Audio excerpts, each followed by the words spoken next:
صدر گرامی حضرات علماء کرام، برادران محترم، حاضرین مجلس، عشاء کی نماز کے بعد سے آپ حضرات کا یہ عظیم الشان اجتماع شروع ہے۔ متعدد حضرات کی آپ نے نظمیں، نعتیں، تلاوتیں بھی سنی، حضرات علماء کرام کے ایمان پرور بیانات بھی سنے۔ ابھی مجھ سے پیشتر ہمارے ملک عزیز کے نامور شعلہ نوا صاحب طرز خطیب حضرت قبلہ شاہ صاحب بیان فرما رہے تھے۔ ہمارے مخدوم حضرت صاحبزادہ صاحب نے بھی میرے بھائیوں آپ حضرات کے سامنے خطاب کیا۔ وقت خاصا ہو گیا ہے۔ میرا آپ دوستوں کے ساتھ وعدہ رہا کہ میں نے گفتگو لمبی نہیں کرنی، بہت ہی اختصار کے ساتھ آج کی مجلس میں صرف 3 حدیثیں شیوخ حدیث کی موجودگی میں ان کا ترجمہ آپ حضرات کے سامنے مفہوم عرض کرتا ہوں، اور پھر نتیجہ عرض کر کے دعا کر کے کھڑے ہو جائیں گے۔ میری کوشش ہوگی کہ بہت ہی اختصار کے ساتھ، آپ حضرات اندازہ بھی نہیں کر سکتے کہ بہت ہی اختصار کے ساتھ آج کی یہ اجلاس بھرا میلہ اختتام کو پہنچنا چاہیے۔ اس وضاحت کے بعد بغیر کسی تمہید کے میں درخواست کرتا ہوں کہ ایک دن حضرت سیدنا عبداللہ ابن مسعود، اور یہ روایت ابواب الفتن مسلم شریف کے اندر موجود ہے کہ ایک دن حضرت عبداللہ ابن مسعود مصر تشریف لے گئے۔ آپ کی تشریف آوری کا سن کر پورا مصر کے مسلمان آپ کے استقبال کے لیے سیلاب کی طرح امڑ آئے۔ دوستوں سے ملنے کے بعد میزبان ان کو اپنے گھر لے گئے اور گھر کے آخری کمرے میں جا کر ٹھہرایا۔ نماز کھانے سے فارغ ہونے کے بعد آرام کے لیے لیٹے، بجائے بستر پر دراز ہونے کے بستر کے ساتھ سہارا لگا کر بیٹھ گئے۔ ابھی تھوڑی دیر گزری تھی کہ عصر کی نماز سے بھی پہلے میزبان کا صاحبزادہ دوڑتا ہوا بڑی بے قراری اور عجلت کے ساتھ داخل ہوا۔ آتے ہی اس نے آواز پہ آواز، صدا پہ صدا دروازے کو ٹھوکنا اور بجانا ایسے شروع کیا کہ اس نے میرے بھائیوں زمین کو سر پہ اٹھا لیا۔ برادران، اس نے تڑاخ کر کے دروازہ کھولا۔ اس کے چیخنے چلانے شور کرنے کے باعث حضرت عبداللہ ابن مسعود اپنے بستر سے جو ٹیک لگائے ہوئے تھے وہ چھوڑ کر اس طرح سیدھے ہو کر بیٹھ گئے۔ اس نوجوان میزبان کے صاحبزادہ نوجوان نے بڑے زور سے چلا کر کہا کہ چچا حضور، آپ یہاں تشریف فرما ہے، باہر تو قیامت قائم ہو گئی۔ حضرت عبداللہ ابن مسعود فرماتے ہیں نے فرمایا کہ کیا ہوا؟ عرض کی حضرت پہلے سرخ رنگ کی اندھیری آئی، اس نے اتنی شدت اختیار کی کہ گرد و غبار کے باعث باہر اتنی کالک چھا گئی کہ زمین آسمان کا پورا فضا اس نے سارا اسے ایسے کالا کر دیا ہے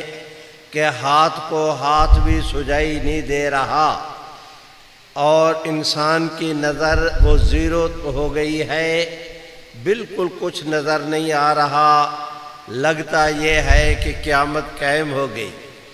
حضرت عبداللہ ابن مسعود نے اس کی یہ بات سننے کے بعد فرمایا، یا ابن اخی، اے میرے بھتیجے سن، سمیت بِأُذْنَیَّ ھَذَا، کہ میں نے اپنے ان کانوں کے ساتھ خود حضور علیہ الصلاۃ والسلام سے سنا۔ حضور علیہ السلام نے ارشاد فرمایا کہ قیامت کے قریب ایک بار سیدنا مہدی علیہ الرضوان کا غیر مسلموں کے ساتھ بہت بڑا ایک معرکہ ہوگا، جنگ ہوگی۔ دونوں طرف کی فوجیں سارا دن میدان جنگ میں وہ معرکہ رچائے کھڑی رہیں گی۔ خون دونوں طرف سے انبار کے انبار لاشوں کے گریں گے، لیکن شام تک کوئی فتح اور شکست کا نتیجہ نہیں نکلے گا۔ شام کو دونوں فوجیں تھک کر کافر اپنی چھاؤنی کو چلے جائیں گے، مسلمان اپنے گھروں کو، اور چیلنج دے کر جائیں گے کہ کل صحیح۔ مسلمان جا کر آپس میں ایک دوسرے کو حلف دیں گے کہ کل یا فتح یا شہادت، دوسرا اور کوئی چانس نہیں۔ اگلے دن لڑائی ہوگی،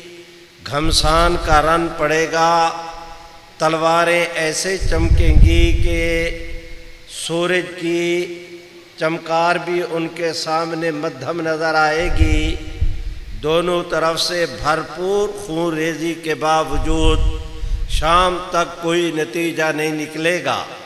تھک ہار کر دونوں فوجیں اگلے دن کا چیلنج دے کر اپنے اپنے محل کو چلی جائیں گی۔ آج پھر مسلمان دوسری دفعہ آپس میں قسمیں اٹھائیں گے کہ کوئی کسر رہ گئی، کل یہ کسر بھی نہیں رہنی چاہیے، یا فتح یا شہادت، اس کے علاوہ تیسرا اور کوئی چانس نہیں۔ میرے بھائیوں، حضرت عبداللہ ابن مسعود فرماتے ہیں، مسلم شریف کی روایت ہے کہ حضرت عبداللہ ابن مسعود نے فرمایا کہ میں نے حضور سرور کائنات سے سنا، آپ ارشاد فرماتے ہیں کہ تیسرے دن فتح کن جنگ ہوگی، اور شام تک اللہ تعالی مسلمانوں کو فتح نصیب فرمائیں گے۔ دشمن اپنے انجام کو پہنچے گا، وہ اپنے پاؤں سر پر رکھ کر دوڑ لگائے گا، مسلمان اس کا تعاقب کریں گے، اللہ انہیں فتح یاب کرے گا۔ لیکن فتح یاب ہونے کے بعد کسی مسلمان کو اس فتح پر خوشی نہیں ہوگی، اس لیے کہ نقصان جانی طور پر مسلمانوں کا بھی اتنا ہو چکا ہوگا کہ ہر گھر میں 1 2 3 جنازے رکھے ہوں گے۔ تو اس موقع پر کسی کو کیا خوشی ہونا ہے کہ اتنے نقصان کے بعد۔ میرے بھائیوں، حضرت عبداللہ ابن مسعود فرماتے ہیں کہ رحمت عالم صلی اللہ علیہ وسلم نے ارشاد فرمایا کہ حضرت سیدنا مہدی علیہ الرضوان کی سربراہی میں پورا مسلمانوں کا لشکر ان تمام تر شہداء کی تجہیز، تکفین، تدفین کی تیاری کے اندر لگا ہوگا کہ ان کے جنازے پڑھنے ہیں، ان کو دفن کرنا ہے۔ اسی دوران میں اچانک آواز گونجے گی اور پورے میدان میں سناٹا طاری کر دے گی۔ وہ آواز یہ ہوگی کہ مسلمانوں، تم یہاں پر مصروف ہو، تمہیں پتہ نہیں کہ پیچھے تمہارے گھروں میں دجال داخل ہو گیا ہے۔ میرے بھائیوں، فرمایا رحمت عالم نے کہ لوگوں، آج تک جتنے فتنے آئے یا قیامت تک جتنے فتنے آئیں گے،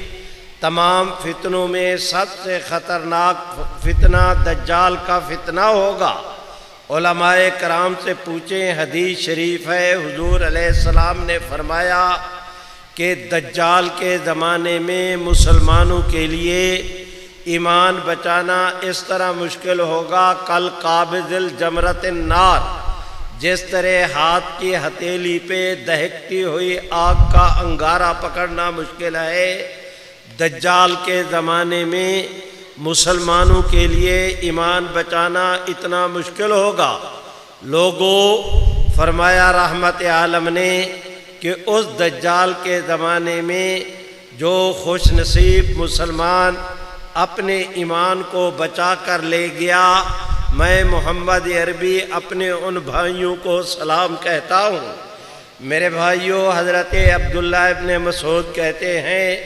ادھر آواز گونجے گی، تمام تر مسلمان ابھی اس ایک ابتلا سے،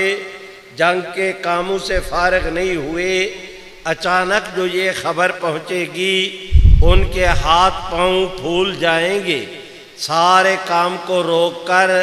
حضرت عبداللہ ابن مسعود نے فرمایا کہ حضور سرور کائنات صلی اللہ علیہ وسلم نے فرمایا کہ حضرت مہدی ان کے ساتھی اپنے اپنے سارے کاموں کو چھوڑ کر حضرت مہدی اس پورے لشکر سے انتخاب کر کے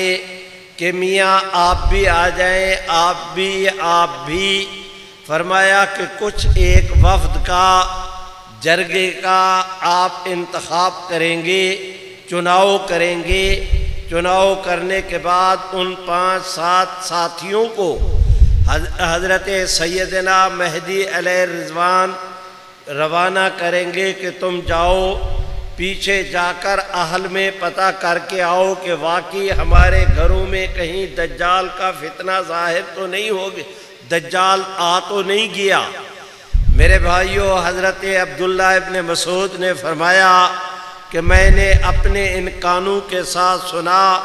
حضور علیہ السلام ارشاد فرماتے تھے کہ حضرت مہدی اپنے لشکر میں سے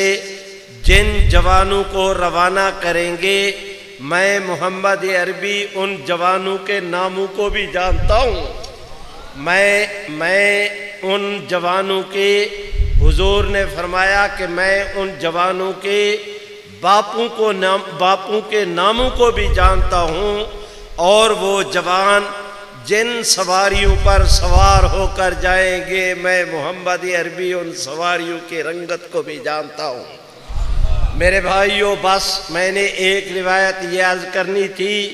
اب ایک اور روایت عرض کرتا ہوں کہ ایک دن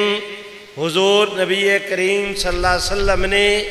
فجر کی نماز پڑھائی۔ نماز سے فراغت کے بعد ضرورت کے مطابق باری باری صحابہ کرام مسجد سے جانا شروع ہوئے، حتیٰ کہ مسجد خالی ہو گئی، اکیلے حضور علیہ السلام رہ گئے۔ سب سے آخر پر آپ بھی مسجد سے باہر تشریف لائے۔ مسجد کے مین دروازہ سے سامنے آپ کھڑے ہیں، وہ سامنے احد پہاڑ ہے۔ میرے بھائیوں، آج وہاں پر کوہ قامت عمارتیں بن گئی ہیں، لیکن آج بھی مدینہ طیبہ کے بعض زاویے ایسے ہیں کہ وہاں پر کھڑے ہو کر دیکھا جائے تو بالکل احد سامنے نظر آتا ہے۔ حضور علیہ السلام باہر صحن کے اندر کھڑے ہیں اکیلے، مسجد شریف سے باہر نکل کر میدان میں اکیلے کھڑے ہیں۔ ادھر سے دیکھا کہ ایک جوان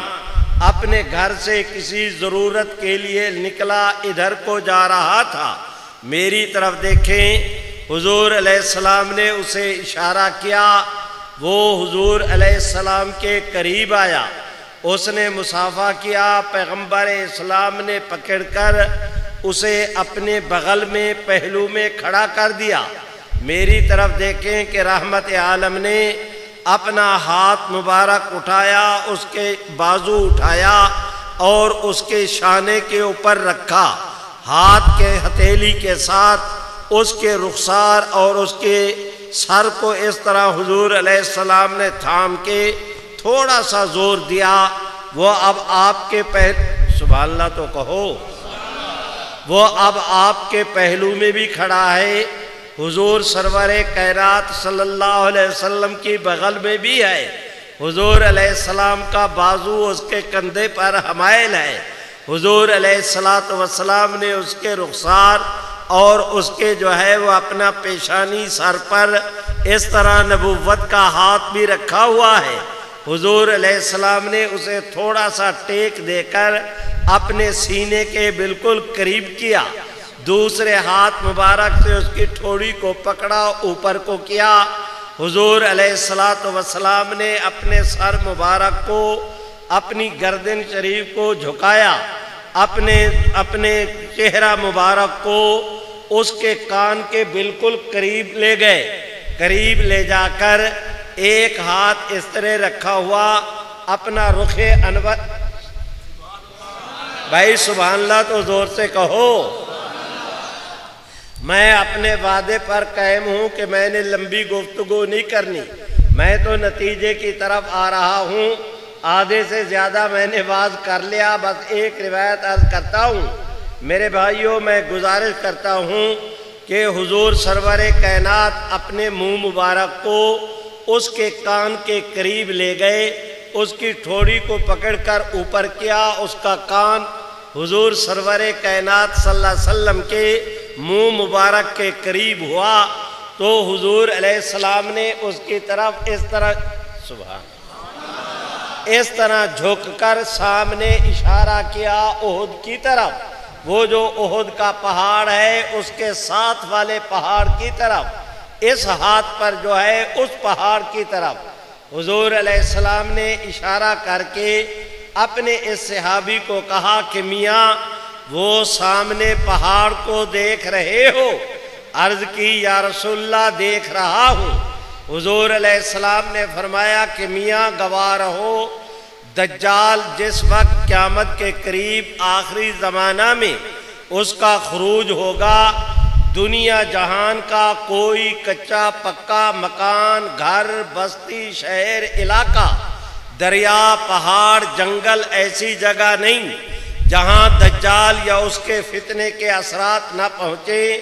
دجال ہر جگہ جائے گا، حتیٰ کہ اس پہاڑ کے پیچھے بھی آئے گا۔ اور پھر فرمایا کہ وہ ہر جگہ جائے گا لیکن میرے مکے مدینے نہیں آ سکے گا۔ لو بھائی، دوسری روایت بھی ختم ہوئی، اب میں تیسری روایت عرض کرتا ہوں۔ اور ہمارے شیوخ حدیث میرے سر پر بیٹھے ہیں، مجھے خوشی ہے کہ اللہ کی شان جو اب روایت عرض کرنے لگا ہوں یہ بھی مسلم شریف کی روایت ہے۔ اور وہ روایت یہ کہ ایک دن حضور سرور کائنات، سارے مل کے کہہ دو نہیں بھائی بلند آواز سے، جس کو اللہ جتنی توفیق دے اتنی بلند آواز سے، ایک دن حضور نبی کریم صلی اللہ علیہ وسلم صحابہ کرام کی جماعت کے ساتھ مدینہ طیبہ سے روانہ ہوئے۔ آپ صلی اللہ علیہ وسلم نے مکہ مکرمہ کی طرف جانا تھا۔ اس زمانے میں بھی اور آج بھی وہ ایک راستہ جاتا ہے مدینہ طیبہ سے، میرے بھائیوں، بدر کی طرف آگے ایک جگہ آتی ہے، اسے کہتے ہیں روحا۔ اس روحا سے سڑک مڑتی ہے، سامنے جاتی ہے مکہ مکرمہ کو، اور یہ جو مدینہ طیبہ سے سڑک آ رہی ہے یہ سامنے جاتی ہے بالکل بدر کو، اور بدر سے آگے شام۔ وہ ابو سفیان کا قافلہ اور جنگ بدر، اس کی تفصیلات میں اس کو سامنے رکھے میں یہ عرض کر رہا ہوں کہ حضور سرور کائنات مدینہ طیبہ سے چلے ہیں، آپ نے مکہ مکرمہ کی طرف جانا ہے، یہ فج روحا ہے، سامنے کی سڑک جا رہی ہے بدر، اور اس سے آگے شام کو حضور سرور کائنات روحا کے مقام پر رکے، کھڑے ہوئے، آپ نے حضرات صحابہ کرام کو بلایا۔ جتنی صحابہ کرام کی جماعت حضور سرور کائنات صلی اللہ علیہ وسلم کے ساتھ تھی،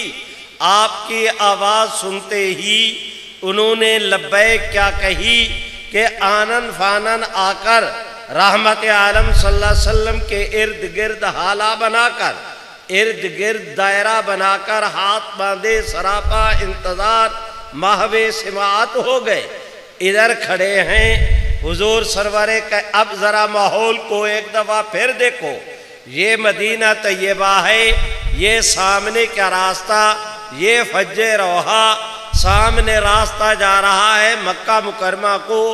اور یہ راستہ جا رہا ہے آگے بدر کی طرف۔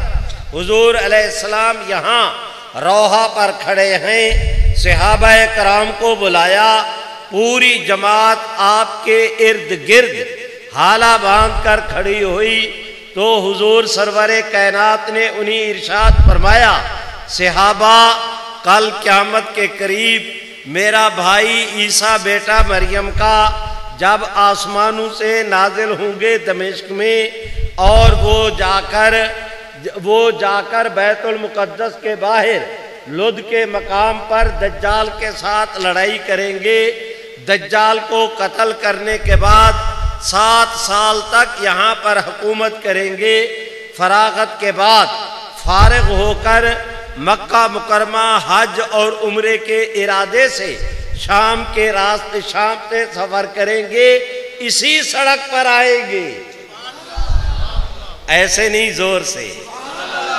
حضور علیہ السلام نے فرمایا کہ پھر وہ شام سے سفر کریں گے، حج اور عمرہ کے ارادے سے اسی سڑک سے آئیں گے، اور اسی فج روحا سے وہ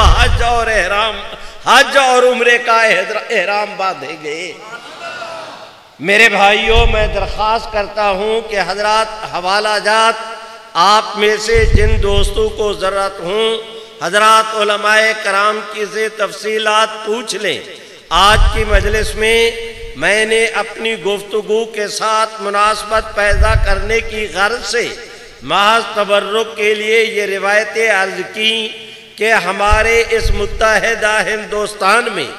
ایک شخص جس کا نام ملعون قادیاں تھا، اس بد نصیب نے جھوٹی نبوت کا دعویٰ کیا۔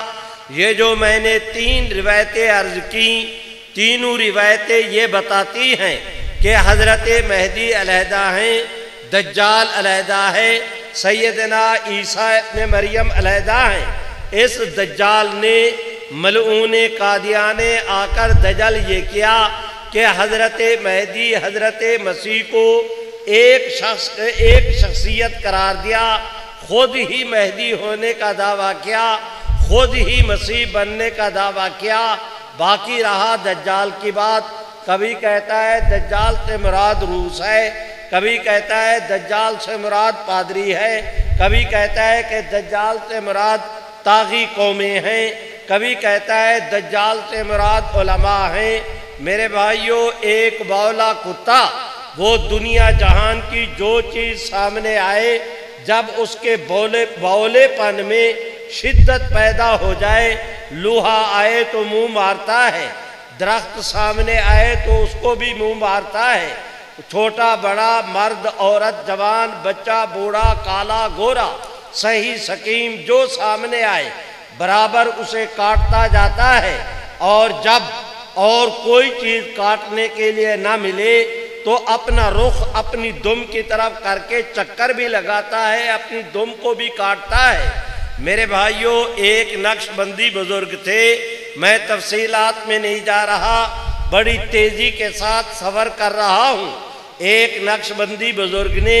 ملعون قادیاں کی کتابوں کو دیکھنے کے بعد وہ گئے وہاں کیا کہتے ہیں قادیان میں، اس کی قبر پر کھڑے ہوئے، واپس آئے تو کسی ساتھی نے کہا، وہ کہتے ہیں کہ انہیں کشف قبور کا مقام حاصل تھا، کسی نے پوچھا کہ حضرت کیسے پایا، تو اس بزرگ نے کہا کہ بولے کتے کی طرح چکر کاٹ کے اپنی دم کو کاٹ رہا، چکر بھی کاٹ رہا ہے، دم کو بھی کاٹ رہا ہے۔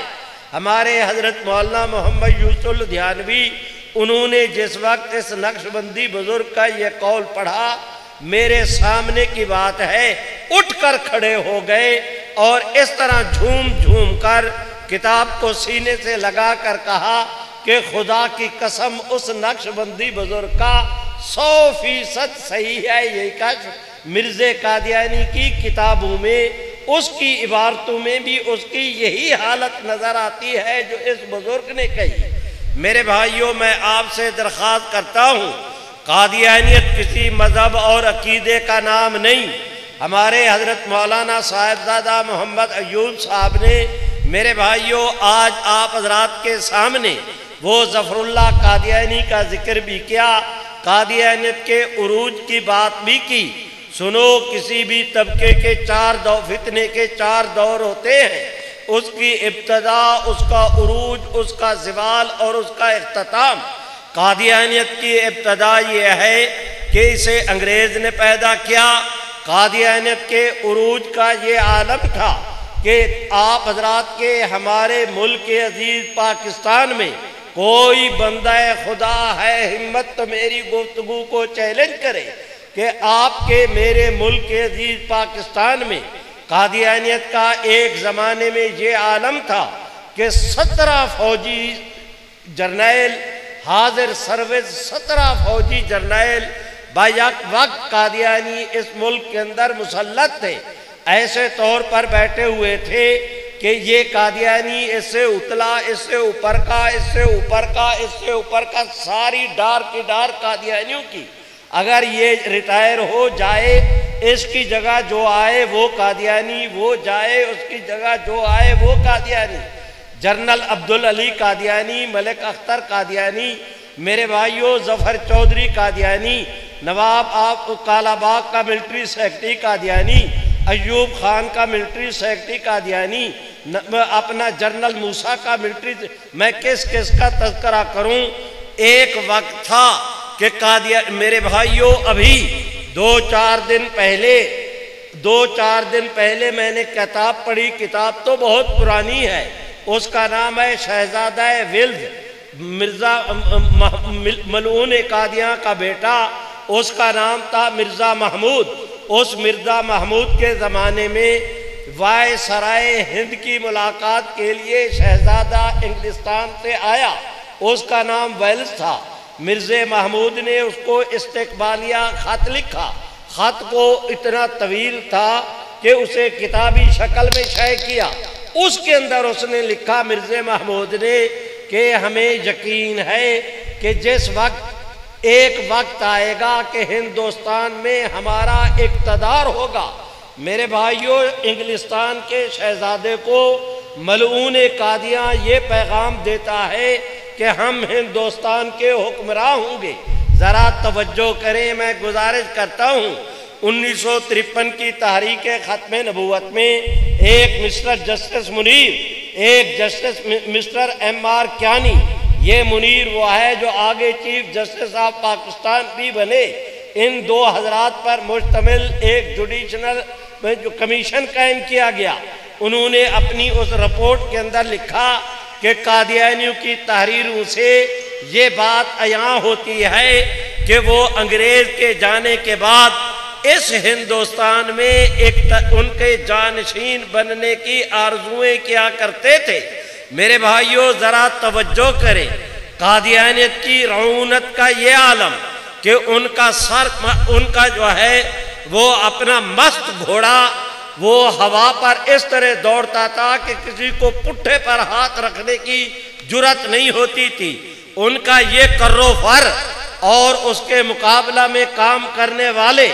ابھی ذکر ہو رہا تھا حضرت مولانا فیروز خان کا، میں کہتا ہوں تھوڑا سا اور آگے چلے۔ حضرت مولانا سید عطا اللہ شاہ بخاری نے ایک موقع پر کہا کہ دنیا سمجھتی ہے کہ میرا قادیانیوں کے ساتھ مقابلہ ہے۔ فرمایا میرا قادیانیوں کے ساتھ مقابلہ نہیں، میرا ان قوتوں کے ساتھ مقابلہ ہے جو قادیانیت کی پشت پر ہیں۔ فرمایا میں ہندوستان میں کسی قادیانی کی دم پر زور دیتا ہوں، ان کی چیخ امریکہ اور برطانیہ میں سنائی دیتی ہے، اور یہ قادیانیت اس وقت میرے بھائیوں غیروں کے ایجنڈے پر، آپ حضرات کے اس خطے پر اقتدار کے خواب دیکھتی تھی، اور ان کا مقابلہ کرنے والے جن کا ابھی ذکر ہو رہا تھا یا میں کر رہا ہوں، یہ وہ لوگ جو درویش منج، فرشتہ سیرت، ٹوٹے پوٹی چٹائیوں پہ بیٹھنے والے، بالکل پراگندہ ان کے بال میرے بھائیوں، اور مٹی سے اٹے ہوئے ان کے کپڑے، ان پھٹے پرانے کپڑوں والے وہ پوری دنیا کی عالمی سپر پاوروں کے مقابلے میں قادیانیت کے مقابلے میں ایسے کھڑے ہوئے کہ اگر قادیانیت کو اپنی طاقت پہ ناز تھا تو انہی محمد عربی کی غلامی پہ ناز تھا۔ ذرا آپ حضرات اس منظر کو بھی دیکھیں، ادھر سے کفر آیا،